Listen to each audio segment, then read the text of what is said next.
محبت کا سفر پارٹ 5۔ آیت اپنے کمرے میں اکیلے بیٹھی ہوئی تھی۔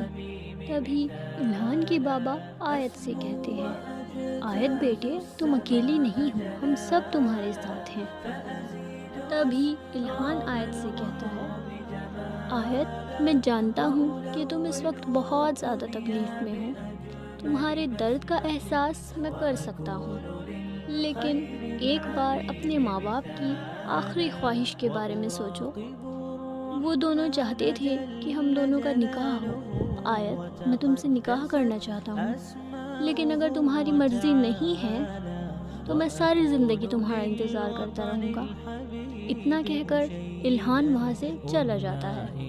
آیت کو اس رات نیند نہیں آتی ہے، وہ بس ایک ہی بات سوچتی رہتی ہے کہ اس کے ماں باپ اس دنیا میں اب نہیں رہے اور ان کی آخری خواہش الہان سے نکاح کرنے کی تھی، اور الہان سے اچھا لڑکا اسے کہیں مل ہی نہیں سکتا، اس لیے وہ بس صبح ہونے کا انتظار دیکھ رہی تھی۔ الہان صوفے پر اکیلا بیٹھا ہوا تھا اور چائے پی رہا تھا۔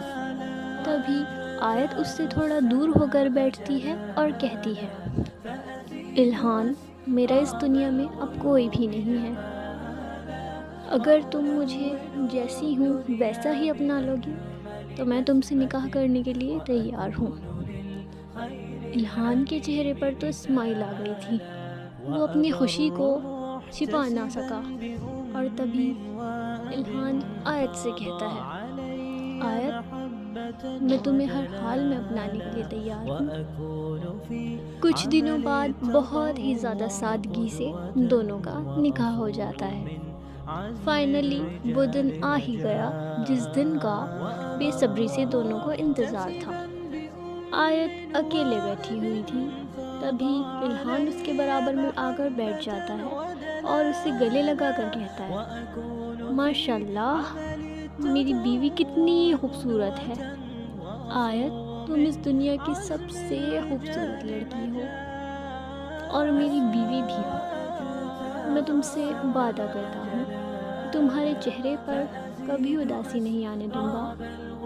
تبھی آیت کہتی ہے، الہان میں بھی آپ سے بہت محبت کرتی ہوں، بے انتہا کرتی ہوں، بے شمار کرتی ہوں، لیکن میں صرف نکاح کا انتظار کر رہی تھی۔